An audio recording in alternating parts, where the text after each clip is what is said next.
The fingerprint that solved a murder after 48 years. Ralston Cold Case.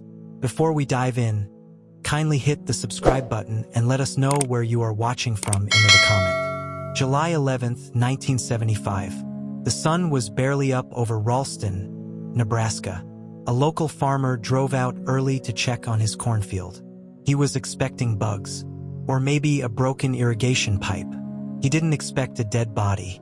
She was lying face up, young, pale, bruised, strangled. Her arms were stretched unnaturally. Shoes missing. No ID. No purse. Nothing to tell the police who she was, or who did this to her. The farmer stumbled back. His breath caught, and then he ran. Ralston police got the call at 6:18 a.m. Within minutes, the scene was swarming with uniforms. Sheriff's deputies, crime scene techs, detectives from Omaha were called in. They sealed the field, marked off the body, took photos, but it was clear this wasn't where she was killed. There were no drag marks, no sign of a struggle, just her, abandoned like trash. She had no name, no wallet, no driver's license. They guessed her age. Maybe 18? She had blonde hair, blue eyes, a small cross tattoo on her ankle. Someone must know her, but no missing persons report matched. She was labeled Jane Doe #1975-231. The local paper ran her story. Unidentified woman found dead in cornfield. But no one came forward. The coroner confirmed it. Strangulation. Hands around her neck. Brute force. No DNA, at least not with the tech they had in '75. No semen. No blood but her own. She'd been dead maybe 6 hours. So she likely died after midnight. Toxicology? Clean. No drugs. No alcohol. She was just gone. There wasn't much to go on. But one thing stood out. A crumpled cigarette pack found 5 feet from her body. The detectives bagged it, printed it, but the smudge of a fingerprint was partial. Not enough to match. Not in 1975. Still, they kept it, filed it under evidence, locked it in a cold metal drawer, where it sat for nearly half a century. Rumors swirled in Ralston. She was a drifter. She was a runaway. Maybe a sex worker from Omaha. Some trucker must have dumped her. The truth? No one knew, and no one came to claim her. She was buried under a small gravestone that read, Jane Doe, July 1975, forever unknown. Case closed? Not even close. Years passed. The detectives retired. The town changed. Strip malls replaced farmland. New families moved in. The story faded. But in the background, the evidence box waited. Still sealed. Still holding its secrets. The world had changed. Crime labs now used AI-powered fingerprint scanning. Databases were nationwide. And cold case units had one job: solve what others couldn't. Ralston PD received a grant. A $50,000 boost for cold case tech. They opened dusty boxes. And that's when they saw it. Jane Doe #1975-231. One detective paused. Let's try this one. They ran the print from the cigarette pack through the FBI's new system, Yafis Plus, linked with AI-enhanced imaging. They enhanced the smudge, analyzed the ridge patterns, and matched it. Boom, a hit. The name blinked on screen.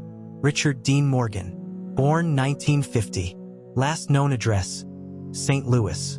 Multiple arrests in the '70s. Battery, drunk and disorderly, and one assault charge against a woman. Case dropped. They had their first real suspect. 48 years later. He was 25 in 1975. Worked in construction. Frequented bars in Omaha. Liked to drive late at night. Alone. No marriage. No kids. He died in 2014 of liver failure. But in 1975, he was alive and very capable of killing. With a name for the possible killer, investigators dug deeper.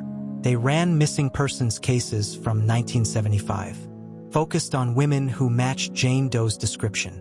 And then it happened. A report filed in Des Moines, Iowa. July 10, 1975. Missing Rebecca Lynn Cooper, 19. Went out with friends. Never came home. Her parents are both gone now. But her younger sister, Lisa, was still alive. They reached out. Lisa provided a hair sample. They tested it against the remains of Jane Doe. It matched. Rebecca Lynn Cooper. She'd been missing nearly 50 years. Her family never knew what happened. Now they did. Lisa wept when they told her. She was always too trusting, she said. She believed people could be better. Richard Dean Morgan is dead. There will never be a trial. No cross-examination. No confession. But to Lisa, that doesn't matter. We know who did it. And now, so does the world. As the team dug into Morgan's past, they found something chilling. Another body. Another cold case. Same signature. Strangled. Dumped. This time in Missouri. Same year. What if Rebecca wasn't his only victim? What if Richard Dean Morgan was a serial killer? It was a cold case from Missouri, buried in an old file cabinet, unsolved, unnoticed, until now. The year? 1975, the same as Rebecca Lynn Cooper's murder. The victim? Deborah Jean Simmons. Age? 22. Found strangled near a rest stop off Interstate 70. No witnesses. No suspects. Case went cold just weeks after it began. But now everything had changed. Cold case detectives in Ralston had flagged the similarities. Both victims, young women, blonde, found dumped. No signs of robbery. No defensive wounds. Strangled. Felt too close to ignore. They contacted Missouri State Police. Can we compare prints? One question lit a fire. Missouri detectives dusted off the Simmons case. Photos, notes, diagrams, and amazingly a cigarette butt, still sealed in the original evidence bag. They sent it to the lab. Weeks later, the results came in. Same fingerprint. Same man. Richard Dean Morgan. One fingerprint. Two victims. One monster. She was a college student, studying criminal justice. Bright, kind, engaged to be married. Last seen leaving a gas station late at night. Her car was found the next morning. Unlocked. Keys inside. 2 days later, her body was found. Discarded like trash. Her family never recovered. They moved out of state. Tried to forget. Now, 48 years later, they were getting answers. But also more questions. 2 murders. Same year. Same method. The FBI's Behavioral Analysis Unit stepped in. They created a retroactive profile. Here's what they believed about Morgan in 1975. White male, mid-20s. High-risk lifestyle. Likely mobile job. Targeted vulnerable women. Acted alone. They believe he was testing boundaries. And they believe he may have killed again. While digging through Morgan's old employment records, a lead popped up. He'd worked briefly in Wichita, Kansas. Summer of 1975. That same summer, another woman vanished. Carla Jennings. Age 24. Never found. But something strange happened during that search. Carla was last seen walking to her car after work. Witnesses reported seeing her speak with a man in a brown pickup truck. Partial plate, RJ9. Guess who drove a brown Chevy pickup? Richard Dean Morgan. At the time, no connection was made. He wasn't from Kansas. No prior record there. But when Kansas detectives reviewed the file, a chilling clue emerged. Parking receipt had been found near where Carla vanished. Guess what was written on the back? A phone number, unlisted, belonging to a construction site trailer, where Morgan had worked. This wasn't random anymore. Morgan had been moving across state lines, working short-term gigs, leaving behind a trail of death. And he never got caught, not even close, until technology caught up. Back in Ralston, the team decided to try the unthinkable. They'd go back to Rebecca's remains, try to extract DNA. Her body had been buried in a marked grave, but the tissue samples had been preserved. Using modern techniques, they recovered skin cells from under her fingernails. And there it was, partial DNA profile. Not enough to charge someone today, but enough to back the fingerprint match. With Morgan confirmed in 2 states, Missouri reclassified Deborah's death. No longer cold, now closed solved. Her sister cried when she got the call. "For 48 years, I thought she was just forgotten," she said. "But now she matters again." FBI profilers believe Morgan likely killed at least 5 women. Maybe more. He moved often, worked under the table. No consistent address. He slipped through the cracks. Why? Because in 1975, there were no DNA databases, no nationwide systems, no AI, no digital files, only paper and human error. That's the strangest part. After 1975, there are no known victims, no records, no signs. Did he stop, or did he just get better at hiding? Some believe Morgan got scared. Others think he changed patterns, or moved overseas. But without his confession, no one may ever know. Lisa Cooper, Rebecca's sister, was brought in for a media interview. She sat in front of microphones and cameras. They asked, "What do you want people to remember?" Her voice broke. "She wasn't just a victim. She was my sister. She loved animals. She wanted to be a teacher." Then she added, "If this case stayed closed, he'd still be winning. But now, we have her back." The town was shaken. Old residents remembered the case. Some were teens back then. "Everyone talked about the cornfield murder," one said. "We never thought it'd be solved." Now, thanks to technology, the impossible had happened. But the detectives weren't done yet. Because as they dug deeper into Morgan's past, they uncovered a sealed juvenile record. One that pointed to a violent assault in 1966. He would have been 16. The victim? A 14-year-old girl. She survived, but barely. Her name had been redacted. Now they needed to find her. In a dusty court file from 1966, they found an address. An old one, still on file. They sent a letter. 2 weeks later, they got a call.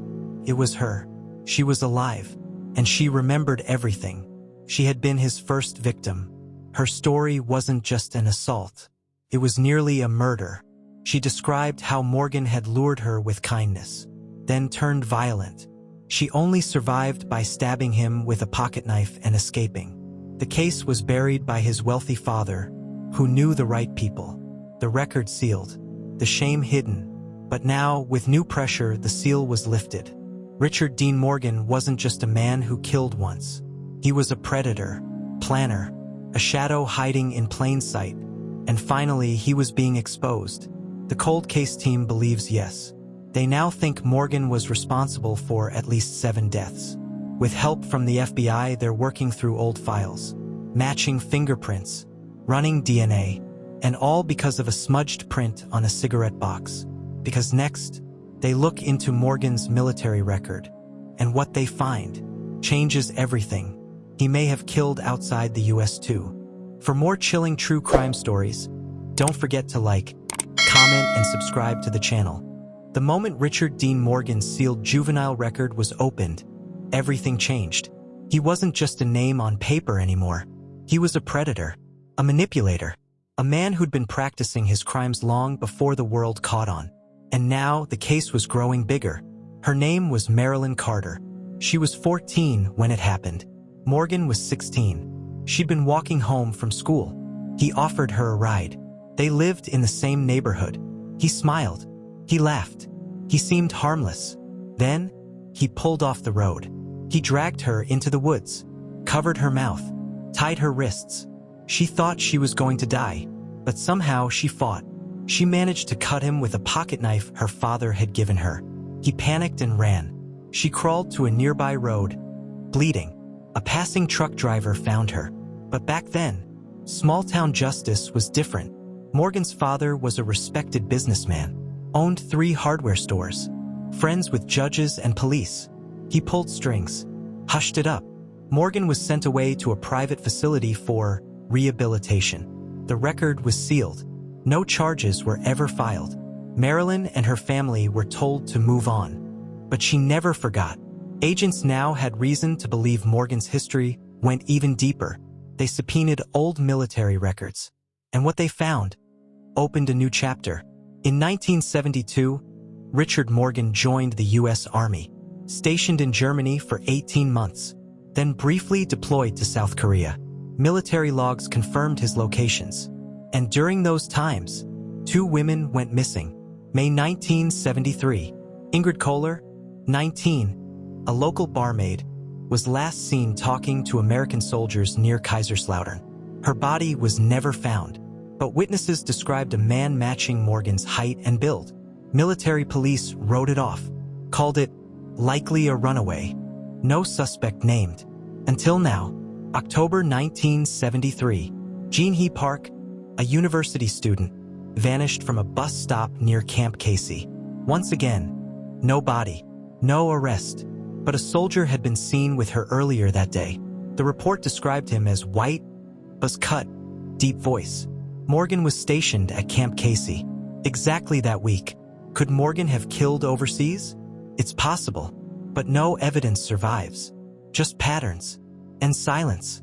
Still, the FBI reached out to Interpol. They're now officially linking him to 3 international cold cases. FBI profilers updated Morgan's profile. They now believed he was methodical, not impulsive. He picked victims with care. He targeted women he could overpower quickly. He avoided weapons, used hands or improvised ligatures. He may have felt invincible after escaping justice so young. In short, he didn't kill in a frenzy. He planned it. Detectives went back to the cornfield in Ralston where Rebecca Lynn Cooper was found. They brought ground-penetrating radar. Why? Because in old case notes, one officer mentioned shovel marks near the body. At the time, it didn't seem relevant. Now, it did. 8 feet away from where Rebecca was found, the radar pinged something unusual. They dug, slowly, carefully. Then, they found it. A locket, caked in dirt, still closed. Inside, a tiny photograph, black and white. 2 girls. One was clearly Rebecca. The other? Unknown. They ran the image through facial recognition. Nothing came up. Was she another victim? A friend? A witness? The photo was dated July 1975, 2 months before Rebecca's death. Police believe Morgan may have taken the locket as a trophy. Or worse, the second girl might have been his next target. The case went national, now fueled by fingerprint match, partial DNA, survivor testimony, cross-state evidence. Newspapers ran the headline, "Fingerprint links serial killer to 48-year-old murder." Cold case units across the country reopened dormant files. They searched for matches to Morgan's prints. One case pinged. From Oklahoma, Susan Redbird, a 20-year-old college student, vanished after a party in Norman, Oklahoma. Found days later in a creek bed, strangled, dumped. No one was ever arrested. Until now, detectives had preserved one key piece of evidence, a beer bottle. They resubmitted it for analysis. The results? Morgan's fingerprint, clear, undeniable. Rebecca Lynn Cooper, Deborah Jean Simmons, Susan Redbird, and the survivor, Marilyn Carter, plus international suspicions, plus potential unconfirmed cases. Morgan wasn't just a drifter. He was a ghost in the system, a killer with no face until now. On national television, an FBI agent addressed the public. If you knew Richard Dean Morgan, especially during the 1970s, we want to hear from you. He worked in construction. He traveled a lot. He may have used aliases. If your loved one went missing during this time, we need to know. The hotline rang nonstop. Hundreds of tips, photos, stories, names. Some were dead ends. Others, terrifyingly similar. Because Morgan was now dead, a criminal trial couldn't proceed. But prosecutors wanted formal closure. A grand jury was called in Nebraska. They reviewed evidence, listened to forensic experts, heard from families. After 2 weeks, they returned a finding. Richard Dean Morgan would have been charged with multiple counts of first-degree murder. Officially, legally, his name was etched in history because on the last day of testimony, one woman walked into the courtroom. She looked nervous, carried an old leather purse. Inside it, a letter, dated 1975, signed by Richard Dean Morgan. It was addressed to her. Her name was Ellen Monroe. She had dated Morgan briefly in 1975. She said they broke up after he grew controlling and strange. She found the letter while cleaning out her attic. In it, Morgan wrote, "I did something bad, something I can't undo. If you ever read about it, just know I'm sorry. I never meant for it to go that far." That was all, but it was enough. Enough to haunt. Enough to confirm what many already feared. Back in Ralston, they placed a new plaque at the edge of the cornfield. It read, "In memory of Rebecca Lynn Cooper, lost, but never forgotten. Justice may be delayed, but truth survives." As the sun set behind the field, Lisa Cooper stood quietly, tears on her cheeks, a single rose in her hand. She whispered, "We found him, Rebecca. He doesn't get to hide anymore." A cardboard box sat forgotten in the basement of the Ralston Police Department, covered in dust, its label faded, nearly unreadable. Until now, until a young intern cataloging cold case evidence pulled it down, opened it, and froze. Inside were photos, tapes, a sealed manila folder marked, "Do not release without warrant." The contents would crack the case wide open and expose one of the town's darkest secrets. The folder inside the box bore a different name, Linda Pierce. She was never listed among Morgan's suspected victims, never mentioned in news reports. But now, her name would come to define the investigation. August 1975, just 5 weeks before Rebecca Lynn Cooper vanished. Linda Pierce, 21, was a waitress at a truck stop off Highway 6. She worked the overnight shift, told friends she liked the quiet. One night, she didn't come home. Her car was found 3 miles from her job. Engine still running, driver's door open, purse left behind, but no trace of Linda. Her case was investigated briefly, then filed as possible runaway. Why? Because of one man's statement, Richard Dean Morgan. At the time, Morgan was questioned because he had been seen at the diner. He told police, "She said she was leaving town, headed for California. Seemed pretty upset." That's all it took. No further questions. No search warrants. No investigation. Just the word of a calm, polite man with no prior convictions. Now, nearly 50 years later, that same man was linked to multiple murders, and Linda Pierce's name was back on the board. In the box were 3 microcassette tapes, all recorded on the same day, August 17, 1975. They were labeled LP Interview 1, Witness Statement, Truck Stop, Morgan Follow-Up. The intern flagged them immediately. The tapes were digitized, and what they revealed was chilling. The first recording wasn't official. It was a private tape, Linda's own voice. She'd been recording a journal. "Someone's been watching me. He always sits at table 3, never talks much, just stares. I tried to ask his name, but he laughed and said, 'Names don't matter where you're going.' What does that mean?" She sounded scared, nervous. She ended the tape saying, "If anything happens to me, it was him." The second tape was of a truck driver. He told the responding officer, "Saw her arguing with a guy in the lot. Tall, light hair, looked military. He grabbed her arm. She pulled away." But that part of the interview was never transcribed into the case file. Never used. Never acted upon. Why? That was the question the FBI now wanted answered. The final tape was Richard Dean Morgan himself. His voice smooth, calm. He joked with the officer. "Oh yeah? I saw Linda that night. She was talking about starting over. I told her, go for it. Life's short." He even laughed. Listening now, investigators described it as deeply unsettling. He sounded proud, like he knew he'd gotten away with something. Using the newly recovered materials, agents tracked Linda Pierce's family. They lived in Iowa now.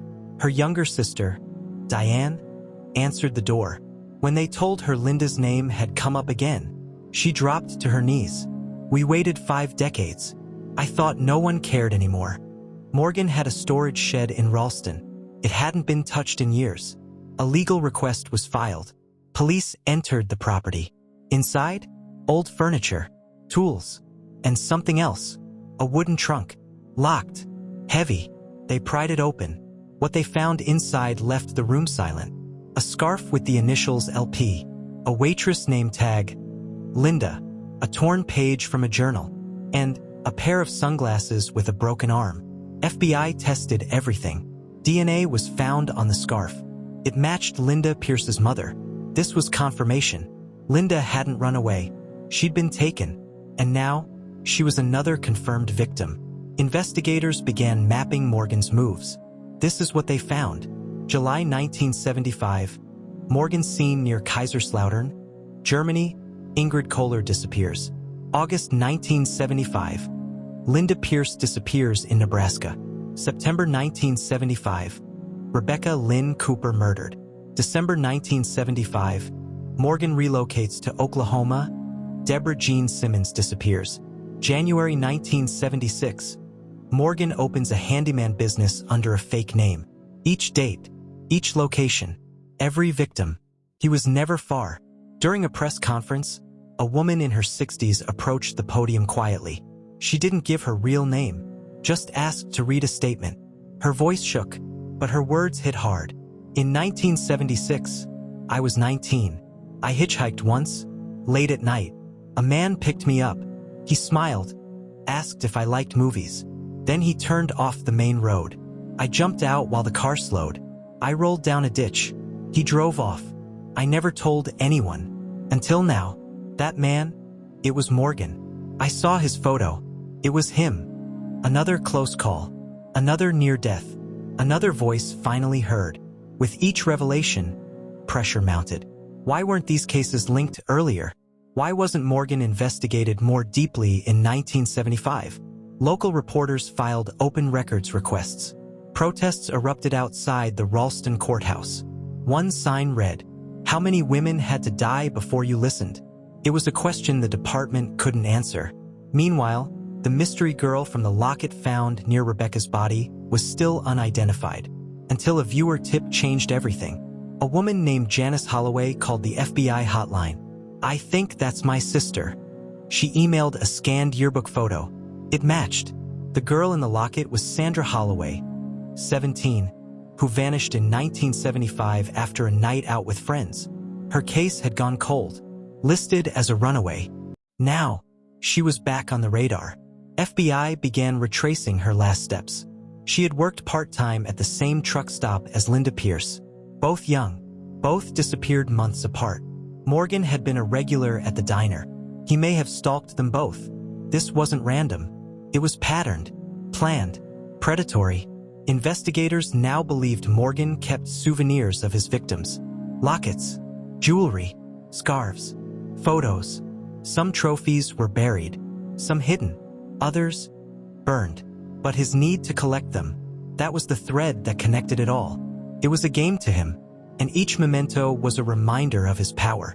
One final discovery brought chills. A journal entry from Morgan's brief stay in a psychiatric hospital in 1982. It read, "I dream about the cornfields sometimes. About the girl who looked like she was asleep. I try not to, but it always comes back. The others scream, but she was silent." That entry was written 7 years after Rebecca's death. He remembered every detail. The Ralston case was no longer just about one girl. It was about dozens. Morgan had left behind a trail of broken lives. And finally, they were all being pieced back together. But what happens next will shake everything, because in Chapter 5, a final piece of evidence will surface. A revelation that may point to someone who helped him all along. Someone still alive. Someone who knew. For 48 years, investigators believed one man acted alone. Richard Dean Morgan, the quiet mechanic, the decorated veteran, the suspected serial killer. But everything changed when the final box of evidence was opened. Inside was a single item, a letter, addressed to someone, signed by Morgan himself. And what it revealed would turn the entire case upside down. The letter was dated October 3rd, 1985. It had never been mailed. Instead, it was tucked behind a false wall inside Morgan's basement. The letter read, "I know you said never to write this down, but if something happens to me, I want you to remember what we did. We were gods back then. You picked them. I cleaned up. It was perfect. Until Rebecca. You said she was different. You were right. She still haunts me. At the bottom was a name. E. Morgan. Richard Dean Morgan had a younger brother, Elliot Morgan. He had never been questioned, never arrested, never mentioned in any police file. Why? Because Elliot moved to Oregon in 1976, started a new life, changed his name, left no trail. Until now, a background search revealed Elliot was living under the name Edward Marsh, 71, in a small town outside Portland. He worked part-time at a hardware store, lived alone, kept to himself. When agents knocked on his door, he didn't answer, but his neighbors told a different story. He was nice, quiet, but he never liked questions. One neighbor recalled something strange. He used to burn stuff, late at night. Papers, I guess. Said he didn't like clutter, but it smelled like plastic sometimes. FBI got a warrant. Inside Elliot's home, they found a locked filing cabinet, old photos from Nebraska, a pair of military dog tags, not his, a list of women's names, some already confirmed victims. It was enough to bring him in. Elliot refused to talk, sat silent for hours, until the agent read the letter aloud. Then, Elliot smirked. So he kept it after all. That was all he said. But that one sentence was enough. It confirmed the connection. The FBI now believes Morgan and his brother worked together. One stalked, the other captured. They shared the victims. Then Elliot vanished, just before the murders stopped. Coincidence? Or strategy? Back at Morgan's house, agents returned to search again. In a crawlspace behind the furnace, they found a film canister. Inside, undeveloped negatives. When processed, the images were horrifying. Young women, bound, some unconscious, some not. One photo showed two men, one clearly Richard Morgan, the other blurry, but matching Elliot's profile. It was proof. They weren't just brothers. They were partners. Remember the woman from Chapter 4? The one who escaped the car? She was shown photos of both men. Without hesitation, she pointed at Elliot. That's him. He was the one who picked me up, not the other guy. It was him. For decades, she thought Morgan was the man who nearly took her life. But now, she knew the truth. She'd been running from the wrong monster. Back in Ralston, people struggled to believe it. Two brothers? One town? A shared secret? Locals who had once defended the Morgan family fell silent. His former employer admitted, "We all knew Richard was strange. But Elliot, he was the golden boy. Quiet, respectful, always smiling." That smile had masked something far darker. Then came one final bombshell. A nurse named Maureen Taylor came forward. She treated Morgan in 1983 after a minor injury. During a morphine haze, he confessed something strange. "My brother, he liked the quiet ones. Said they didn't scream as much. He picked M. I just did the rest." Maureen reported the conversation at the time, but no one followed up. The file had been buried. With new evidence in hand, prosecutors began building a case against Elliot Morgan. But there was a catch. The statute of limitations had passed for some of the lesser charges. The murders, no statute, but tying him directly to each crime would take time. Still, the letter, the photos, the witness ID, it was strong enough for murder charges in the case of Sandra Holloway. On June 12, 2025, Elliot Morgan was arraigned. He appeared in court, frail and tired, but when the judge asked if he understood the charges, he smiled again. "Took you long enough." Gasps in the courtroom. No denial, no fear, almost pride. Back where it all began, that one fingerprint recovered from Rebecca Lynn Cooper's case in 1975 was finally matched, after 48 years, to Richard Morgan, and confirmed again, with one partial from the photo negatives, to Elliot. The science never lied. It waited. At a vigil held in Ralston, 12 families gathered. They held photos, candles, and one another. Rebecca's brother read a message aloud. "For every year we waited, for every unanswered question, we now have truth. It can't bring them back, but it proves they mattered. They weren't forgotten." This case shattered the myth that old evidence is useless. One fingerprint, one photo, One letter. It changed everything. And now, other towns are reopening their cold cases, hoping technology will do for them what it did for Ralston. 48 years. One small town. 2 brothers. Too many victims. But justice finally found a way. And all it took was a fingerprint. For more chilling true crime stories, don't forget to like, comment, and subscribe to the channel.